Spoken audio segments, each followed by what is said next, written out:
Hi, Karen. Welcome to P Magazine's booth here at Intersolar. Nice to be here. It's a pleasure.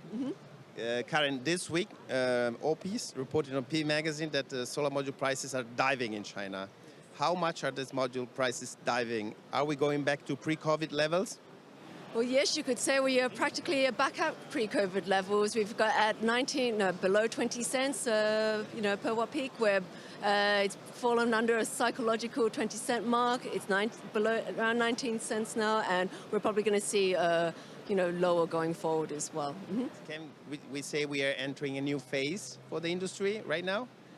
Yes, I think we can. There's a lot of downwards pressure. There's a lot more new capacity that's coming on stream, and there is going to be, I think, a case of who the bigger fish, who's going to survive. So I think it could be a difficult time going forward for certain module makers anyway. And we will talk about this, but first I want to ask you a question. How much prices may further drop this year? Okay, so our forward prices indicate that they're, if you want to buy a module now for July 24, it's around 18.5 cents or so. But we hear from our sources that, offers around 17 cents, 16 cents, even as low as 15 cents. So there's still some room to go. We're not quite at the floor yet. Okay, and for next year, 2024, may we see a further drop, or maybe, let's say, module prices really diving again? Whether it will really dive, at the moment, our trajectory, if you want modules to be delivered, if you're buying now to be delivered next year, they're lower than, they're about 1.5 cent lower than what they are to be delivered promptly. But going forward, yes, it could be, they could drop much more. That will be a really interesting time, also for you. Yes, for us, when it's volatile, there's much more to report on, right? And people are always looking at what's driving, is this the bottom? When are we going to reach the bottom? Do you have an answer for that?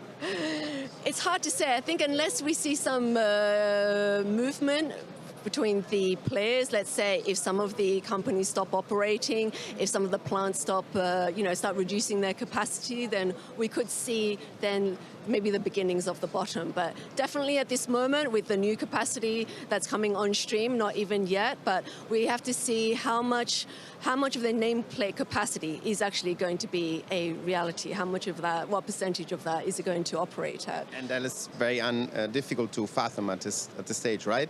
Yeah, so it is a bit of a wait and see to see, we also these new plants as well, the reliability, the quality. Is their demand going to be the same for their products as they are for the more established players as well? So there could be a little bit of price differentiation there too. And what about polysilicon prices? Should we see also some big drop in the next months? Yes, they are also on a downward spiral. I think last week they already dropped 17%. So it's in the past few weeks, big double-digit percentage drops, which, again, we're not quite at the bottom yet. So we'll see. And OPIS also reports about solar module prices and polysilicon prices outside China. Yes. Is there going to be a big difference at this regard? For the polysilicon, less so, but for the module prices, yes, there'll probably be, there will continue to be a little bit of differentiation between the Chinese module prices and the module prices that go into the US. We see that the US, they're increasing restrictions on where you can buy from. As we all know, the modules being stuck in customs and things. One shipment can be passed through, the next shipment, so there's there's quite a lot of uncertainty around, who the US can import from. And this is, I think, with new legislation coming for cells next year, that may restrict further where the US can import their modules from.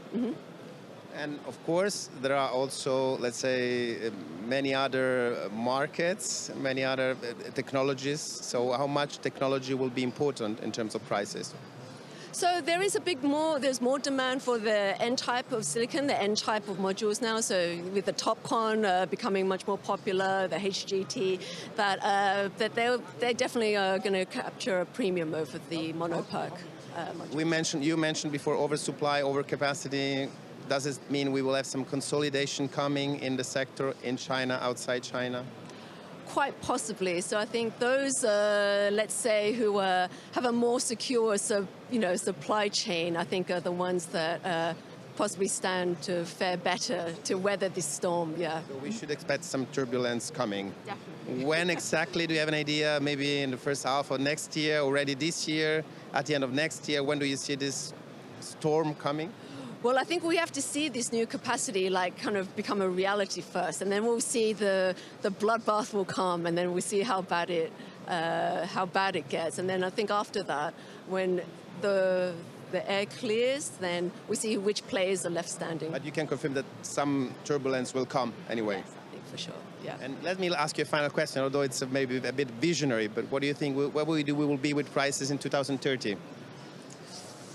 Ooh, I don't know. We don't do price forecasting, but I think if prices kind of reach the bottom, after you get some consolidation, then surely they should start to recover after that. Yeah. Thank you much for being here with us. Pleasure was mine.